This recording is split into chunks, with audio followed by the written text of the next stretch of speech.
guys, today I thought it would be really fun to do a Q&A. I feel like I haven't done a Q&A in a really long time, or even just sit in front of the camera and just chat with you guys. I feel like since the beginning of summer, life has just been so crazy with the move, and then just the craziness with summer, and then the holidays. And I feel like because of that, I haven't been able to just sit down and chat with you guys. So I went on Instagram and asked you guys to send in some questions. I feel like you guys either asked like really deep questions or super lighthearted questions. So it was kind of hard to choose which ones to talk about. And I feel like a lot of the deeper questions that you guys were asking, I definitely want to answer, but I feel like those need their own separate video, because I feel like I could talk for at least 10 minutes on those subjects. A lot of them dealing with adoption and mom life, juggling it all. A lot of you guys know that I have lupus and arthritis, so I got some questions from you guys asking how I juggle those things with being a mom and everything else.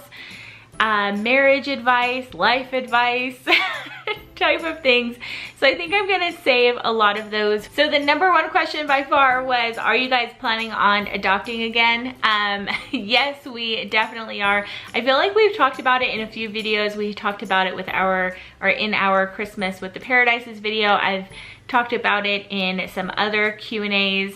But in case you missed those videos, we are definitely planning on adopting again. And in case you're new here, after 7+ years of infertility, we adopted our sweet little baby girl, Harper. She is now 18 months. Is she 18 months today? Oh my gosh, I think today is her 18-month birthday. We're gonna have to go eat a cupcake, except that I'm on a diet. But anywho, we took her home from the hospital, and we have an open adoption with her birth parents. And so we are definitely wanting to do adoption again, at least one more time, if not 2 more times. So we do have a few more things that we need to get done before we are like officially approved for adoption again. But technically, if we were to be contacted by birth parents, we would have time to like hurry up and get those things done, as long as she's not like currently in labor as she contacts us. But even then, I feel like we'd be able to call up a lawyer and like rush some things or something, but I don't know. If we were to get contacted by a birth mother tomorrow saying that she's due in a month and she would like us to adopt her baby, like we would be hitting the roof with excitement, and we would be like rushing to get everything done. I have complete baby fever. And Harper is so independent, and she loves to help me. She's just like the most amazing mommy's little helper, and I feel like she is just made to be a big sister. So a couple of you asked about Ben and Sarah. They're doing awesome. They actually have come for a visit since we have moved, and it was really awesome seeing them. We text them and call them. I text pictures and videos. We're definitely hoping that we get to see them again soon, whether it's them coming here or us going there, or all of us going somewhere else, or whatever the case may be. I do think that I'm gonna do a whole separate adoption Q&A, because there were like some deeper questions that I would love to answer, but I feel like it would just make this video super long, so I'll save those for more of a adoption related Q&A. Wolf Mama of 3 says, I absolutely love watching the love between you and Joe. What was your first date? So Joe and I first started dating when I was 12 and he was 14. We dated for like a month, and then I broke up with him on New Year's Eve so that he wouldn't try to kiss me when the ball dropped. But you know, 12 and 13 or 14-year-olds dating is like the extent of holding hands and awkwardly avoiding each other most of the time because you don't know what to say. But our first technical date was he took me to the mall, and he walked me around, and we went inside of a store, and I saw something that I liked. I totally didn't expect him to buy it for me, and then he bought it for me, and I was like, oh, thank you. And he was like all excited. We walked around the mall, and he held my hand, and I remember being so nervous about how sweaty our hands were. Oh my gosh. Whenever I hold his hand now, like our hands never get sweaty, but I guess because we're both like so nervous. I feel like all kids, I remember talking to my friends about this when they were like dating their boyfriends, about how sweaty your hands would get when you were holding hands, and like, what do you do? It's like a big dilemma. That was our first technical date. Our second date, so I had I had moved away after a year, and then I had like kind of started looking for him after we had moved away. This was before Facebook and everything, so it was a lot harder to do that. So we kind of like talked on the phone for the first time after 5 years, and then we started having just a long distance relationship for like 2 months. And so then the first time that we actually saw each other, we had been dating on the phone, which is so weird for like, no, the first time we had seen each other, we had been dating on the phone for like 2 weeks, and he flew out to see me. We went to Applebee's, and like I picked him up from the airport and I paid for the dinner. So it wasn't like your typical, not that there's anything like, you know, the guy has to pay for it, but back then, I don't know what the dating world is like anymore. Do guys still pay for dinners? I don't know. Laura Stevenson said, what do you do in your free time? I love you, please put me in your video. So here you are in my video. In my free time, like when Harper's sleeping and I'm not filming or editing or something, or cleaning or cooking, or running errands or doing laundry, I kind of like to just zen out. I like to just lay in bed. That's so lame. I would say that YouTube is my hobby. What's a hobby outside of YouTube besides Pinteresting?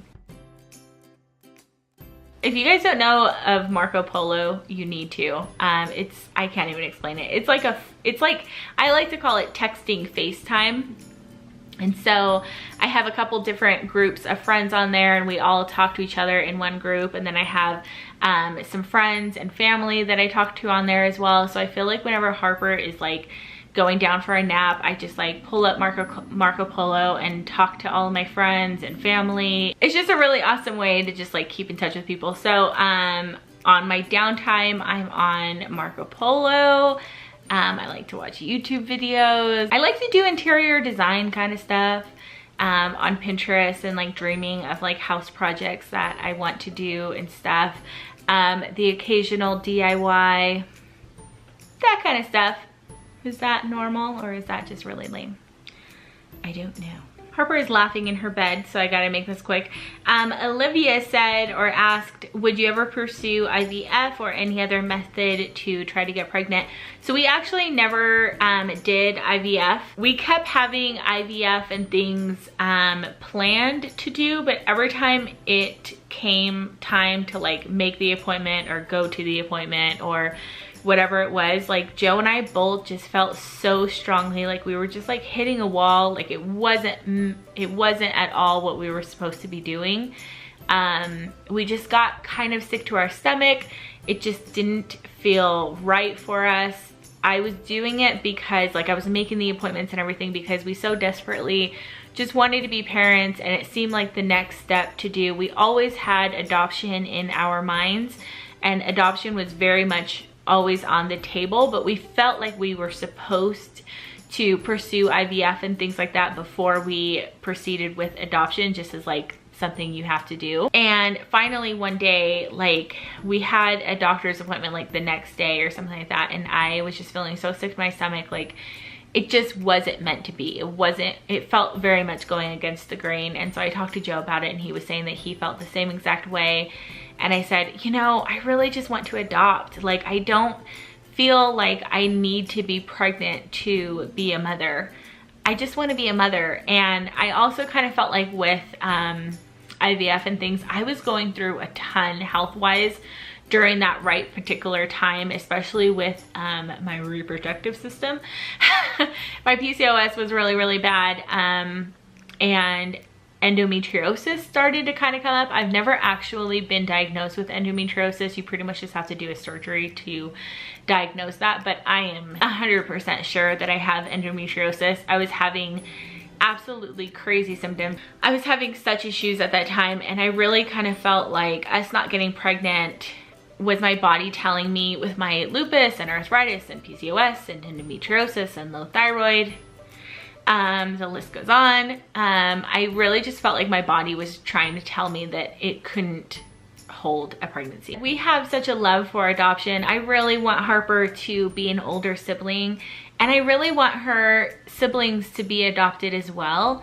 I know a lot of families have children that are adopted and children that aren't adopted, and that is 100% perfect for that family.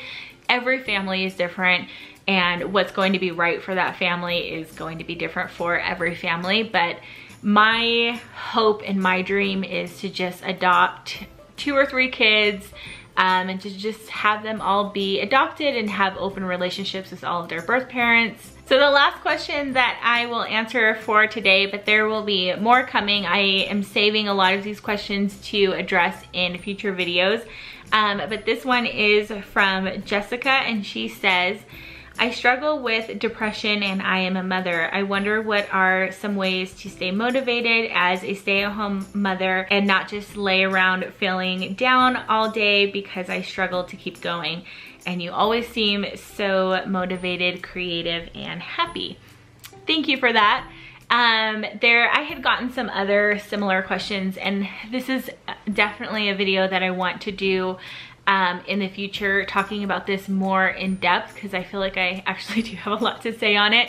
But just, you know, saying like, how do you get motivated to get ready every day and things like that. Do not compare someone else's highlight reel with your blooper reel. That's one of my favorite quotes, and I think it definitely goes with YouTube and social media and just seeing all of these moms who are like perfectly made up and they seem to have it all together. I pretty much only look like this when I'm filming. So we're all in the same boat of having goals for ourselves and trying to achieve them, and you know, trying today to just be a little bit better than we were yesterday. We're not gonna wake up perfect any day of the week. And so if you see me like, you know, happy and, you know, put together and all of those things, that's because that day I was feeling happy and put together and creative and happy. And so that day I got up and put on makeup and filmed. And so then that's what you see.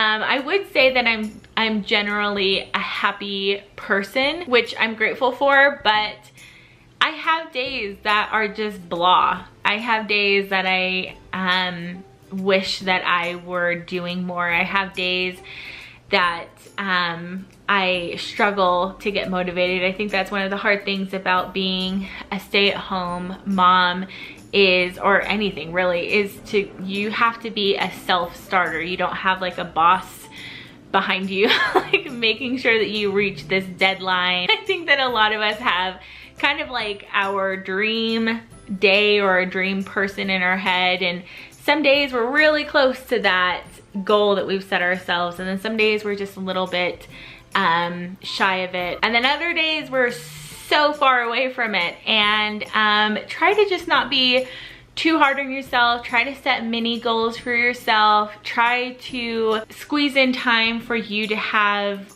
whatever you need for you to feel like your battery is getting charged. I know some moms wake up before their kids, like half an hour before their kids, so that they can get in their shower and their coffee or their exercise routine or reading their scriptures or reading a book or whatever makes them happy. They do that for the first half an hour of the day before their kids are awake. Other moms do it at night when their kids are asleep. I have found that having a routine definitely helps me. If I can get a routine down for the day and a to-do list and just a play-by-play of the day, that definitely helps me stay motivated and just organized to go from one item on my to-do list to the next. Whereas when I wake up and I kind of just freeball the day, sometimes the day just escapes me, and then I kind of start getting anxiety about the day escaping me and my to-do list that's getting longer because I haven't tackled it yet. And so trying to just be as organized with my time and as purposeful with my time as possible, having a little bit of a routine down, having a to-do list, getting in my me time, all of those things I think definitely helps me stay motivated and helps me either get out of a funk or stay away from a funk.